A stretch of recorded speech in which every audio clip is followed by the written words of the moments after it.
Hey y'all, in this lesson we're going to be talking about revolving loans. And remember that this applies to consumer credit. In the last lesson, we dove into installment loans, and this time we'll be looking at revolving. Remember, a good example of a revolving loan is a credit card, something that we can probably all understand what that is. In a revolving loan, there's a couple of things that I want to talk about. The first one is itemized billing. And in your itemized billing, there's several things that you're going to see. You're going to see purchases, any cash advances,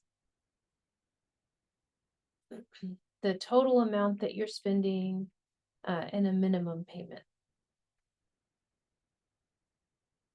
And then finance charges, there's a couple things associated with finance charges. That's going to be interest, annual fees, late payments, credit insurance, and carrying charges.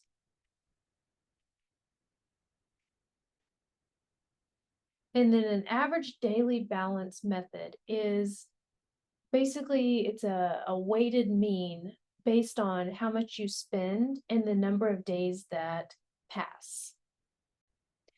This average daily balance method is going to help you see where some of those charges come into your bill that you're not quite sure where they came from or what they're based on and how they got there. So hopefully this will provide some insight into that.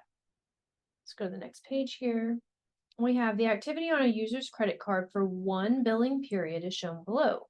If the previous balance on March 3rd was $216.35 and the bank charges 1.3% per month on the average daily balance, find the average daily balance for the next billing period, April 3rd, and the finance charge that's going to appear on that bill, then the account balance on that bill. So we have a couple of we have an itemized billing here. We have a bill payment and then a couple of purchases. So I've got a little table built. We did start the month with $216.35 in our balance. So we're going to start there and then use each item to figure out where we are by the end of the period. So we're starting with $216.35. There was a bill payment of $50.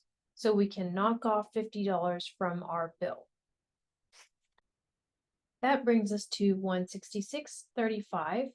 And then we spent $30.25, so that's going to be adding on to that amount plus $30.25. Oh, that didn't work out. 35 plus $30.25. I don't know why. Oh, it just didn't register my button. $196.60, and then we spent $30.22. And I said spent, but I put add. And the reason I did that is because you're adding to what you're borrowing. You spent money at a store and that adds to your loan. So we add, there we go, $30.22. And then again, we add on to our loan by $57.65. Add 57.65. Whoops. 7. Make sure all those numbers line up.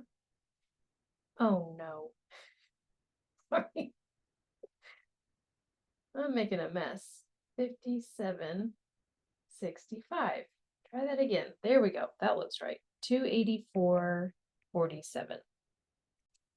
So now we're going to use this running balance and the number of days that pass between each expense to come up with a weighted mean.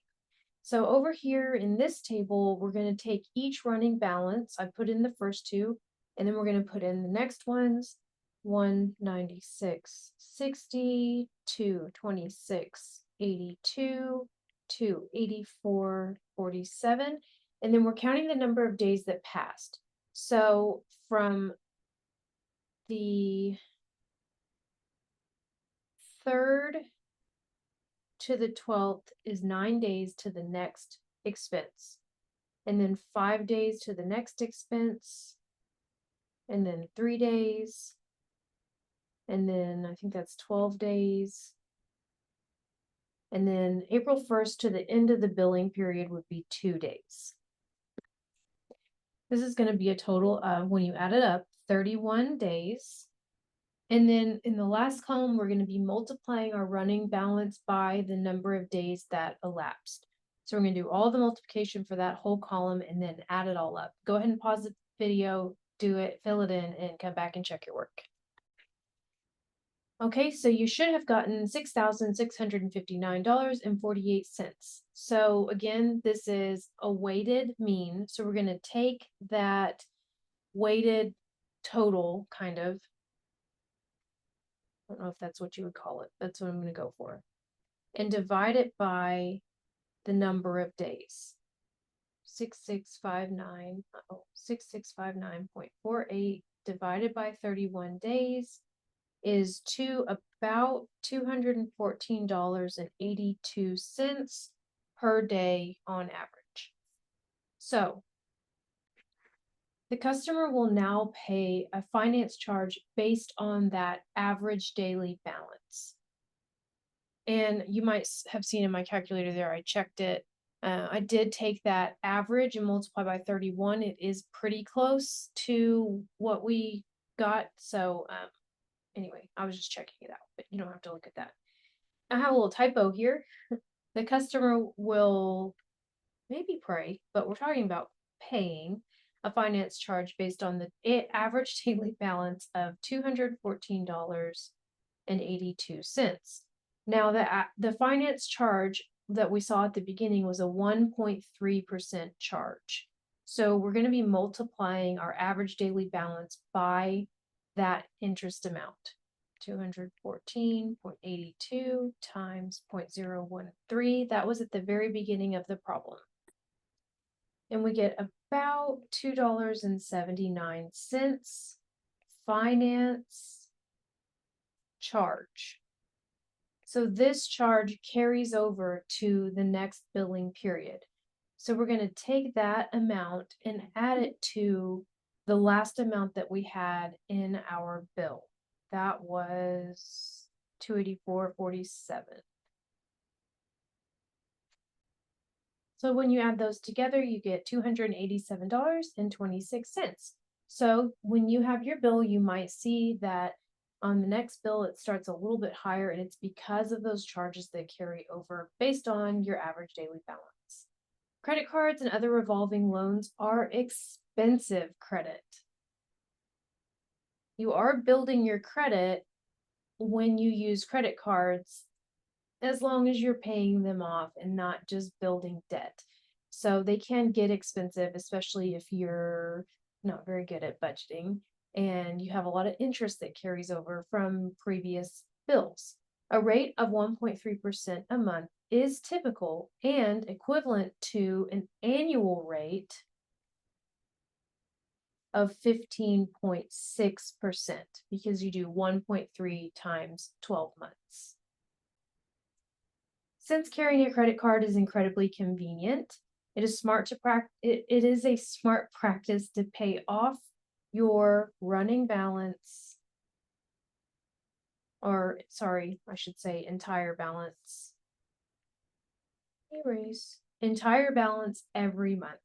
Make sure you resist the temptation to buy more than what you can pay for to avoid those additional charges that show up. Obviously, emergencies happen, but if you can, only spend inside of what your monthly budget is and then pay it off every month, and you won't run into these issues. Anyway, that's all I have for this lesson. I hope you enjoyed it. If you have any questions, please let me know. I'd be happy to help. See you in the next one.